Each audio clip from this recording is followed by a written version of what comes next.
ملګرو الله دې وکړي چې راته روغ او جوړ به وي. ملګرو زه نن په ټرسټ والېټ کې اکاونټ درته جوړوم او د زړه اکاونټ راخلاصولو طریقه هم درته ښیم. ملګرو که چیرې زموږ چینل تاسو نه وي سبسکرایب کړی، چینل درسره سبسکرایب کړئ، زنګ تڼۍ باندې کلیک وکوئ، آل انتخاب کړئ تر څو زموږ نوې ویډیو ټولو نه مخکې تر تاسو ته ورسیږي. نو ملګرو ټرسټ والېټ دپاره به راشئ پلی سټور ته، پلی سټور کې به ورته ټرسټ والېټ ولیکئ او ټرسټ والېټ به ډاونلوډ کړئ. موږ تیار ډاونلوډ کړی دی، زه یې اوپن کوم. دغلته ملګرو تاسو ته ګیټ سټارټ راځي، په دې باندې ورته کلیک وکوئ. ملګرو که چېرته تاسو غواړئ چې زوړ اکاونټ راخلاص کړئ نو دغلته به کلیک وکوئ، او که نوی اکاونټ جوړول غواړئ نو دغلته به کلیک وکوئ. زه لومړی تاسو ته نوی اکاونټ جوړوم. ملګرو دغه دی، موږ دغلته کلیک وکوو. اوس راځو ملګرو د پورته کونج کې تاسو ته سکایپ ښکاري، دغلته کلیک ورته کوو او دغلته ملګرو تاسو خپل کوډ ورته انتخاب کړئ چې تاسو څه رقم کوډ غواړئ. او لکه تاسو چې موبایل سکرین ته کوډ ورکوئ همدغسې دغه ستاسو محفوظتي کوډ دی، زه ورته کوډ ورکوم. دغه کوډ به ملګرو تاسو 2 ور ورته ورکړئ او کنفرم به یې کړئ. ملګرو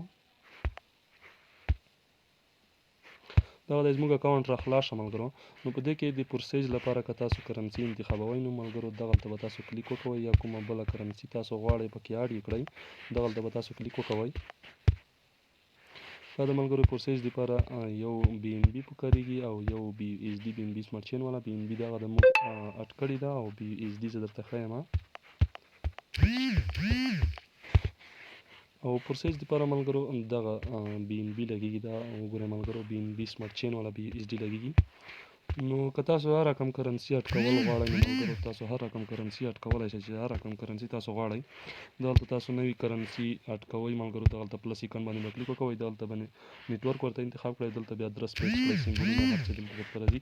نو ملګرو تاسو د دغه د ټرسټ والېټ اکاونټ لغتونه چیرته پیدا کولی شئ ملګرو، دغلته به راشئ ماین والېټ یو ته، بیا به د 3 ټکو باندې ورته کلیک وکوئ. دغلته به منوال ورته انتخاب کړئ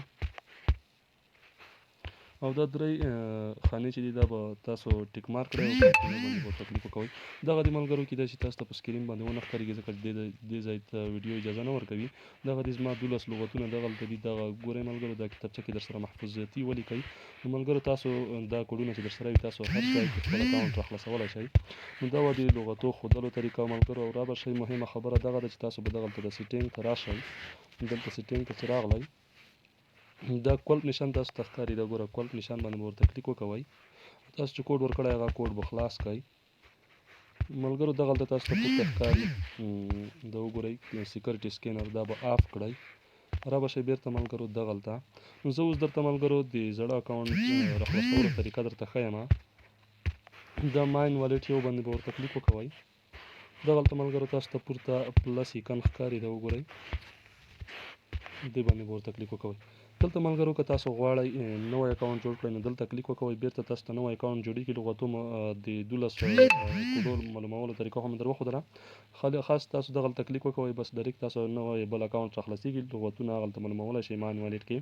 او که زوړ اکاونټ راخلاصوئ نو دغلته کلیک وکوئ، دلته ملګرو کلیک وکوو، بیا به د پورته سرنه یو انتخاب کړئ اول. دلته مې چې کلیک وکوو ملګرو نو تاسو به بیا دغلته کلیک وکوئ. دغه د ملګرو دغلته تاسو هغه 12 لغتونه چې دي یا 12 تاسو د ټرسټ والېټ کوډونه دي هغه دلته تاسو پیسټ کړئ ملګرو. دغلته ریسټور والېټ باندې ورته کلیک وکوئ، ډایرکټ بس تاسو زوړ اکاونټ راخلاص شي. مننه ملګرو، دغه وه زموږ ویډیو. تر بله ویډیو پورې موږ ته اجازه راکړئ او ملګرو زموږ چینل حتما درسره سبسکرایب کړئ او ویډیو درسره لایک کړئ. مننه ملګرو.